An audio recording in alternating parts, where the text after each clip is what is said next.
Hello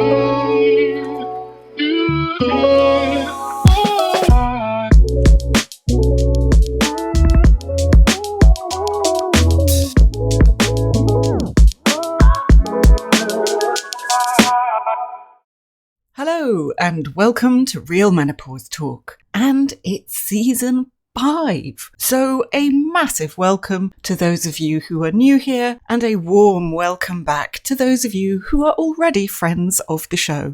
It's a little bit of an experiment this season with some video, some double track audio, and some of the usual. So I'd be very grateful for your thoughts and feedback over the season as to what you like and what you don't.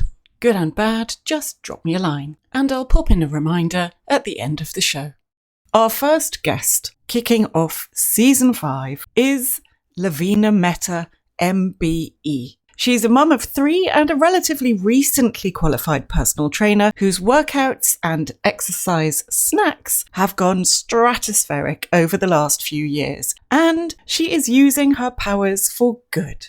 Lavina is a proud menopause mandate supporter, keen to normalise peri to post-menopause for everyone, and in particular, the South Asian community. She's a busy woman, as I am sure are you, so I will let her tell you all about her menopause adventures.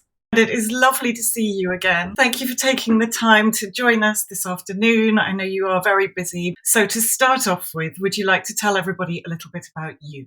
Thanks, Hattie. Thank you for having me, firstly. I'm very excited to speak to you. So I'm Lavina. I'm a mum of 3. I've got 3 amazing boys and a little Cavapoo now as well to add to the clan. I'm a personal trainer and wellness coach, only qualified just over 4 years ago after leaving the corporate world just to raise the boys, and gave that up when I fell pregnant with my youngest, who's 15 now. Started my wellness journey very late in life, and am now doing things that I never imagined, doing things that I love, and just helping all ages. That's my mission, is to help as many people as I can of all ages. I can say proudly up to 100. A lovely 100-year-old lady joined my workouts through the pandemic as well.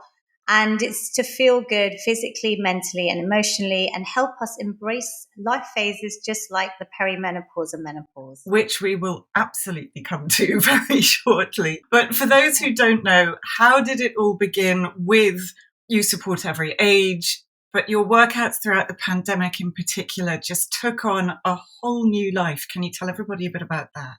Yes. So I have a concept called exercise snacking, which I can enlighten you all about. But when the COVID pandemic hit, before that, I was just training women one-to-one for just about over a year and a half in my sort of small private gym. It was an incredible time where I could really help women of all ages from 30 to 70, lots of different goals, lots of menopausal women as well. And then when the COVID pandemic hit, just prior to that, I'd been on Sky News because they had found out about my lovely exercise snacks when I'd done a very silly, fun advent calendar through December. And it was literally me running around doing workouts, whatever you could think of, even if it was a minute in Waitrose or a minute outside in the park. And I love the science behind exercise. And what I found was, being a busy mum, leading busy lifestyles like we all are, it's sometimes really hard to find the motivation to exercise and the time. So I wanted to break down all the barriers. And when the COVID pandemic hit, I decided to just go live and open out my Instagram, which was a very private, small account. I was quite I would say, private person, maybe not shy, but I'd never done anything big on social media. And I decided to go live with my husband and son every lunchtime for 15 minutes. We did a lot of fun and games outside in the garden, just to lift people's moods, boost their immune systems, and get them feeling good through the pandemic. And I found that all ages were joining us, like from global participants all over the place. And it was an incredible response. So quite overwhelmingly, even people like my parents, so grandparents, were joining in. I then expanded to an evening workout. So I wanted to do more than just the typical HIIT or the quick blast. I wanted it to be a very structured program, introduce people into strength training, which I think is the missing piece of the jigsaw for so many of us. in our fitness programs. And I did things like stretch sessions on a Sunday to upper body, lower body, bit of cardio core. It was all very structured through the week. Again, with my husband and son. And then I also decided to go live with my amazing mother-in-law, who is also very camera shy, to help the elderly and the less mobile and the vulnerable that were just stuck in their homes. And I have continued those free workouts. I call them my feel-good workouts every Friday, because now it's really helping anyone that's sitting too long. And I think we can all put our hands up. We're all leading, sedentary lifestyles. We're stuck behind our desks or on the sofa for too long. And it's to show people that you can even do exercises while we're seated on your chairs as well. You're an active menopause campaigner, which is how we met at the rally back in October last year. Where are you in terms of perimenopause, and how did you discover that you were? So I'm 44. I'm South Asian. So I think the research is actually showing now that South Asian women can actually go through the menopause 5 or 6 years earlier than the average white female. But there's a lot more research that needs to be done. And I noticed changes, I would say, when I turned about 40, where I started getting irregularity in my menstrual cycle. I have kicked off a whole new career path. I'd never envisaged to be a personal trainer, let alone what's happened over the last few years on social media. And I suppressed a lot of the symptoms that I feel I had through the pandemic. I almost confused them with post-COVID symptoms as well. So things like the brain fog, the forgetfulness, the boys are saying, "Mummy, you're forgetting everything." I had some sort of chest tightness, I would say difficulty breathing, irregularities with my sleep. So my sleep schedule wasn't fabulous. Some of the anxiety as well, which I just thought was part of this very exciting but very busy time over the last few years for me personally. And I suppressed it like a lot of women. And obviously I was, looking after everyone else like most of us females do. And it was around the beginning of last year that I suddenly thought, I need to go to the doctor and just get everything checked out, get my bloods done.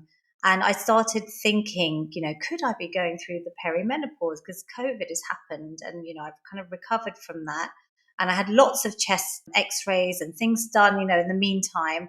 And everything seemed to be fine. So I had the normal blood tests with my GP, just because I was under 45. And it was really me tracking my symptoms. And then I think the penny dropped when I actually watched the Davina McCall documentary. It literally brought me to tears, Hattie, to the point where my husband and son, heard me sobbing away, and they switched off their football and came and watched the documentary with me. Really, the revelation was around Alzheimer's for me, because my late grandmother had Alzheimer's. And I really saw her suffering for the last decade of her life, which is why I do a lot of work to support the charity and try and raise awareness on that side. So the brain changes were really something that just made me think that potentially this is it. I'm definitely going through perimenopause. Then the next day I went live on Instagram in tears, and I just said, I've watched this really impactful documentary and I'm definitely perimenopausal, and I want us all to start talking about it, especially in the South Asian communities where I feel it's quite a taboo subject. How is it regarded? Because I feel very strongly that the representation of menopause should be representation of all who are going through menopause. And quite often, certainly in the UK, certainly in London, it feels like it can be quite white middle class. How is menopause regarded in the Asian community? And I mean, you're a beautiful role model for Asian women, the Asian community, looking after yourself, for perimenopause, so many things. So how do you carry that through? Yeah, I think when I first revealed I was perimenopausal, I was totally overwhelmed, inundated with direct messages on Instagram. Women at rock bottom, and they were from my communities where A, they suppressed symptoms, B, they didn't even understand what the word perimenopause was, because obviously we have so many different dialects, and I'm Gujarati, but there's no direct translation in my language even for the menopause, let alone the perimenopause. And women at rock bottom, like where they've obviously had issues with their marriages, relationships with their children have potentially broken down, thinking about leaving their work, or they're just generally not up for anything. And it made me feel so heartbroken. And I felt like, I had to be in a position where I wanted to sort of reframe the way we talk about it to show that obviously I've embraced the last 4 years, regardless of my symptoms. I've still kicked off this incredible journey, which has brought me immense satisfaction. So try and make it quite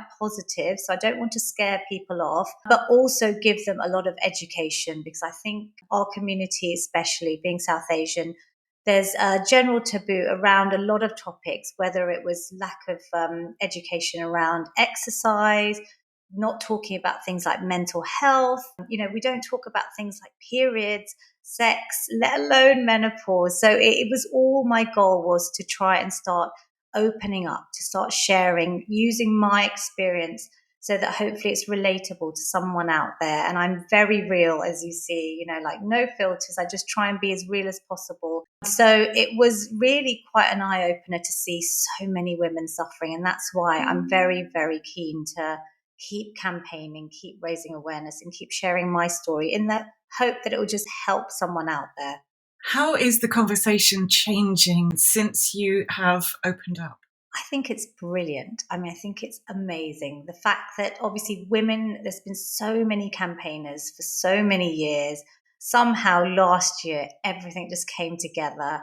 And obviously, being part of the menopause mandate now has given me an incredible platform to be with some mainstream faces that people recognize. And so I've really embraced every minute of that journey, and I will continue to do so. So I think it's definitely changed. I love the fact that now not only do I get stopped basically on a daily basis from either a woman or a man, which I think is so important, because I wanted to make sure that we're having these conversations with the men around us, be it people in your home. I have conversations with my dad now, which I'd never ever imagined, or in the workplace. When I go and do workplace wellness sessions, it's just so important that the men around us can understand and can sympathize and support women through this. But yeah, on a daily basis, I get stopped by someone either talking to me about their menopause, or maybe they're questioning what to do next. And even my husband is now getting stopped, by his friends saying that their wives are just opening up the conversation, which is, I think, the most important place to start. Oh, it absolutely is. And involving everybody is so important. What are you doing to look after yourself? So you will see, I do try and practice what I preach. My obviously concept of exercise snacking is scientifically proven to be as effective, if not more effective, than the hour-long workout that sometimes we just can't fit in. I'm all about trying to hit the government guidelines of exercise, not for how we look. My slogan has been to exercise for sanity, not vanity. So it's more about emphasizing the mental health benefits of exercise. That when you exercise, you just get that straight away endorphin rush. Your mood should be lifted, which I think is so important, people's mental health at this time. And also reducing chronic illnesses. So I'm a Diabetes UK ambassador. I support the Alzheimer's charity as well.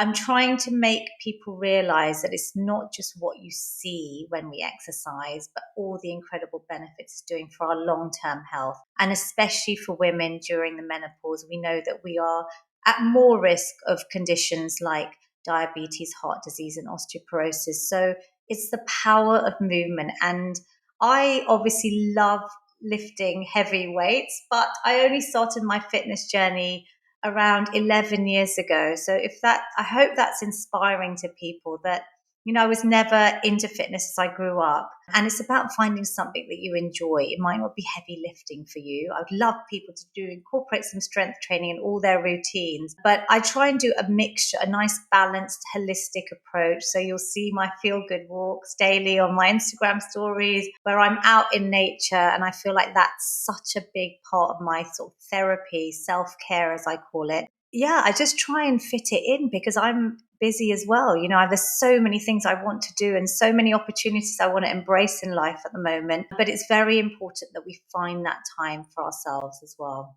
As well as the exercise, which I agree with you wholeheartedly, is non-negotiable on a daily basis of some description. And I'm another fan of lifting heavy weights, and equally a fan of walking in nature as far as possible, living in the city, but walking, doing some kind of exercise. Like I said before we started recording, otherwise I lose my mind. Yeah, so exactly. It keeps everybody happy. Yes. In addition to the exercise, there is obviously nutrition as well, which goes with that. Yeah. How do you approach food? So firstly, I love food because my mum is a chef and a cookery writer. So she's written a couple of books, and that's where my whole Feel Good brand originated from. Her last book is Feel Good with Food, designed like a rainbow, all about the power of antioxidants, polyphenols. I'm very lucky that I have my mum and that I typed her book while I was pregnant with our 15-year-old. So it's going back quite a number of years, but that did give me that lovely foundation of understanding the science behind food and why we're eating, like broccoli or certain food groups. So my passion from food definitely comes from my mom. I don't believe in restricting. I believe in nourishing the body. I believe in a flexible approach. So, when people message me all the time, like, do you provide a meal plan? No, I don't provide a meal plan. A, because I'm not a registered or qualified nutritionist or dietitian, but B, because I want every individual to find the joy of food. Like, I don't want you to cut out food groups. We want to eat colorful, diversified diets, less processed, obviously less sugar, home cooked food. And I think you've got to find something that works for you. So I don't want to be prescriptive, but more encouraging about food. And I'm vegetarian, but I have never struggled, being vegetarian all my life in the UK as a British Asian. I've never felt bored with food. I think there's so much we can do with it. I do believe in, obviously, I've got a big family to feed, so I do take some shortcuts, and I sometimes batch cook a little bit, or I'll make a bit extra so that I know I've got lunch ready from dinner the night before. But I think it's really important that we are nourishing our bodies through the menopause, especially. So important to eat the rainbow, all the different vegetables, because you touched on it there that you want to encourage people to find the joy of food. And there's a lot talked about the Mediterranean diet, which is spectacular. And there are other cultures that maybe don't lean towards the avocados and the olive oils, but lean towards just as nutritious, beautiful food that just doesn't fall into the category of Mediterranean. So embracing what works for you, what you find joy in, is absolutely critical. Does your mum still cook for you? Yeah, and I think, like even spices, being Indian, like the power of spices, like we know now the huge market of turmeric, which is something that we've been using for hundreds of years in our food, in our little, grandma would give me if I had a sore throat, honey and turmeric paste. And now you see the capsules of turmeric. But it's using all the things that fit in with your culture, with your traditions as well. And obviously, protein does play a big role. I think, when we are trying to build lean muscle mass, and when we're trying to improve our bone density and reduce risks of things like osteoporosis and maintain a healthy weight, like I think that's very important in terms of longevity and reducing risks of chronic illnesses like diabetes. You want to try and make sure that each plate, each meal has enough protein. You don't have to go overboard, but it's just something to think about. And I think when protein keeps you satiated, you're less likely to then binge for the naughty sugary stuff. So it's trying to find, good, healthy, natural sources of protein, being vegetarian for me as well. And obviously trying to, when I'm doing my strength training, I want to make sure I'm fueling my body as well. And then you recover better and you feel better and still have enough energy for life and the kids and work and everything. Yeah, I think, like the holistic approach. We're talking about food, we're talking about exercise, sleep, mindfulness, whether that's some simple breath work that I throw into all my free workouts where we just do what I call a breath snack. It's just a moment to calm the anxieties. We can all have stressful moments. There's times where I don't feel like working out, or there's times where I'm rushing around so much that the fight or flight mode is so switched on that we need to try and bring in that parasympathetic nervous system to calm the body and mind. And breath work, journaling, meditation, even doing a simple 5-minute stretch snack, as I'll call it, but even some simple stretching at your desk or before bed on the floor, it's just going to help you, I think, treat your body and mind. So it's a really sort of holistic, balanced approach that I'm trying to encourage women. And I think that's important because of our, menopause and perimenopause symptoms. There are times where we are struggling, and it's really important to listen to your body and do something that works for you. So it doesn't have to be an intense workout every time. Just be kind to yourselves. And I think the beauty of taking small bite-sized amounts is that even if you do a minute, you're going to feel like, okay, at least I've done something today. And maybe I'll do 10 minutes tomorrow, but it's building up to hit the government guidelines. And if you are sitting all day, you've got a cavapoo, I've got a cockapoo. I find even their stretches when they wake up or they're midday, they'll just do some beautiful stretch, and it's very encouraging to do the same.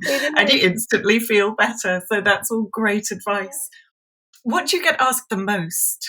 Oh gosh, obviously it's around weight loss, I think. I think, even though I'm trying to reframe the way we think about it and really highlight all the other benefits beyond what we can see and just how exercise makes you feel, it is generally, one of those questions. And I do feel like, through the menopause and perimenopause, it's a very common question. Even I myself, I'll put my hands up, struggle with the bloating, with the menopause. Unfortunately, as our estrogen levels decline, it does come part of the package. And whether you're taking HRT or not, my whole thoughts around it are, let's just try and do everything we can. And imagine if you weren't exercising. That's what I tell a lot of women, like that boost of self-esteem, that confidence.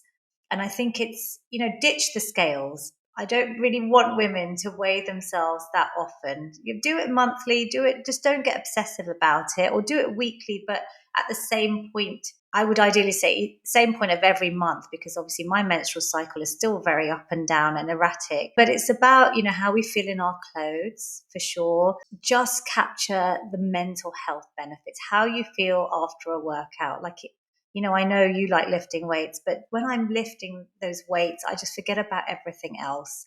So when you find the joy in movement, whatever it may be, whether it's just, a quick HIIT workout or some stretching or a walk as well, hopefully it will help you feel stronger, body and mind, and more empowered. So I think that's more important, especially as we age. It's a very common question, but let's look at all the other incredible benefits it brings. What next for you? It's been such an amazing few years. What's happening coming up? Oh gosh, I'm very, very lucky that every day just throws me something new or something challenging. And while I've got the energy, who knows what I'll be doing in 5 or 10 years? I'm just trying to really embrace every single opportunity. So I will be continuing campaigning around the menopause for sure. I just want women to feel good. I will be using exercise to help us with all the different, charities that I work with. I will manifest it with you, Hattie. I'm hoping to write a book more to just literally be there as a kind of guide, a toolkit to help women through and get people exercise snacking. So I'm manifesting. Watch this space, fingers crossed. I hope to continue my free workouts as well, because I really don't want there to be any barriers with exercise. I've tried to show that you don't have to have fancy gym equipment. We sometimes use tins and plastic bottles. You don't have to have gym membership. You don't have to have a lot of time. Just get started and enjoy the journey. I found that perimenopause is constantly teaching me lessons or flagging up things to look out for. How about you? Oh gosh, all the time. I'm still getting to grips with HRT myself. Although I started, 9 months ago, I've had to switch in between. I've had to sort of make my own tweaks. I think, writing it all down, keeping a track of my symptoms has been a game changer because, combined with the brain fog, if we forget what happens yesterday, let alone when you go to your GP appointment. So I do try and keep track of everything. And I try not to beat myself up. The HRT for me hasn't been that overnight, it's like, oh my gosh, this is the miracle cure. I'm just accepting it as part of the journey, and that my body's going to take time to maybe adjust. Mm-hmm. And I'll just keep trying until I find the right thing for me. And HRT isn't for everyone. That's why I think exercise and lifestyle plays such a huge role. But I guess what I've learned is that also let's embrace this phase of life. Like, even though if I look back and think about all the symptoms I've had, I've also had the time of my life being perimenopausal. And I'm now doing something that I never, ever imagined. So I hope that inspires women. If you've got something that you feel passionate about, just start, just give it a go. It doesn't have to be perfect. Just like my videos and my social media, just go for it in life. Life's too short. So I think that's what it's taught me, is just to go for it in life. That's it. It's so important that people do realize this, and you are a perfect ambassador for it. It's not the end, it's the beginning of more. Yeah, I think it's a chance for us all to invest in ourselves. We are going to have to face looking after the elderly, and maybe your kids are growing up. It's another challenge in life, but I think invest in your health and in your mental health, physical health. They say it's a second spring, and I definitely feel like my journey has been like that. Really blessed to be doing what I'm doing. And I think the more open we are, the more we talk about it, just like on platforms like this, it's going to really help us all get through it. Lavina, thank you so much for your time. It has been such a pleasure. Oh, thank you, Hattie, for having me. Lots of love, everyone. You can find Lavina on Instagram, on her website, and in fact all social media at Feel Good with Lavina. I will leave the details as usual in the show notes.